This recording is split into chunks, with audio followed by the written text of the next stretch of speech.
Thank you, Mr. Chairman. Secretary DeVos, you started your statement today talking about a young man named Michael. I would like to tell you about a young man named Raymond who wrote a letter about the Somersworth Youth Connection, which is a 21st century learning center in Somersworth, New Hampshire.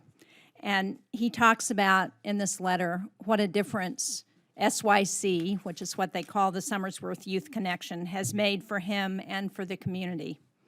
Raymond says, growing up, life wasn't easy. Never knowing my real parents, being poor and moving, it made life tough. I was 10 when I moved from Raymond to Somersworth. I always felt like an outcast without any friends. I would see kids having fun, laughing, running around like they didn't have a worry in the world. I was there with everything on my shoulders. Months of passing by a cafeteria filled with these kids after school, I decided to go in. I was greeted by a man that I would begin to look up to and become friends with. He gave me the paperwork to be able to go the next following days.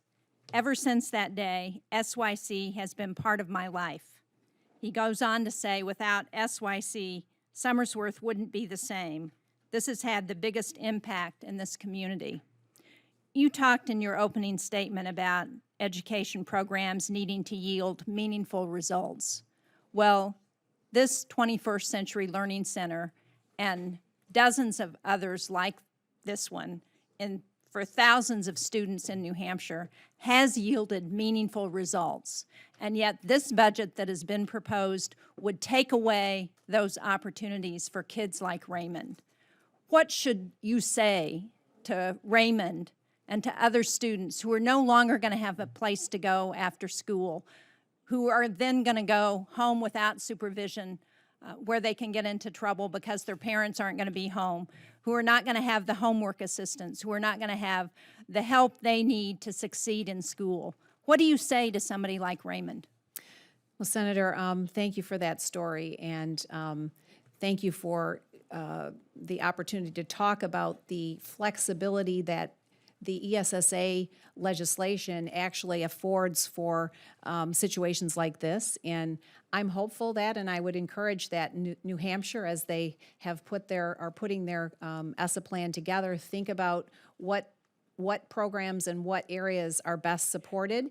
Well, And the thing is, Secretary, they have a lot of flexibility. a state like New Hampshire, I'm sorry to interrupt you, but a state like New Hampshire doesn't have the funds to put together programs if you take away the federal dollars that support these at-risk kids.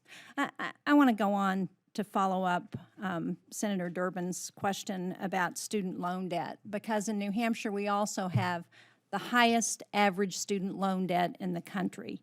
We have more than 52,000 students who receive subsidized loans from the department. We have an average of $36,000 per student graduating with student loan debt. So again, why are you reducing opportunities for hardworking Granite State students to earn the money they need for college by eliminating the work-study program, by eliminating the opportunity to get those subsidized student loans?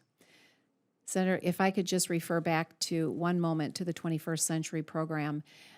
The reality is that less than half of the students that qualified for that are actually participating in the program, and of those that do, they attend very infrequently, and there has been shown no outcomes in general. That data may be true nationwide. That data is not true in New Hampshire. So why are you going to make the students in New Hampshire suffer for the fact that there are programs in some places that aren't working as well as they should? And isn't that the department's job to try and make sure those programs work the way they're supposed to for kids? Because in New Hampshire, they're working. And I think that New Hampshire has the opportunity to support programs that are working.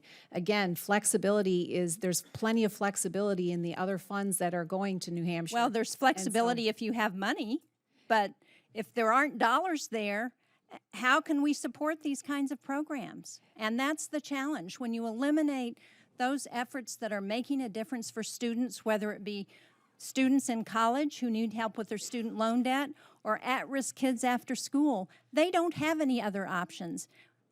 And so what do we tell those students who are going to see their lives changed and disappointed because these are no longer available to them? I think it's really important for us to remember that only 8% of the funding for education broadly comes from the federal government.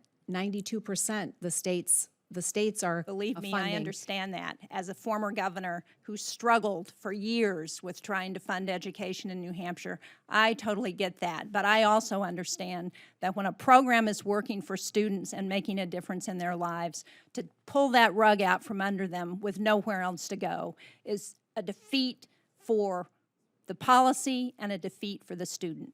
Thank you, Mr. Well, and Chairman. Thank you, I'm Senator Shaheen. confident that New Hampshire will be able to figure that out if it's a really great program.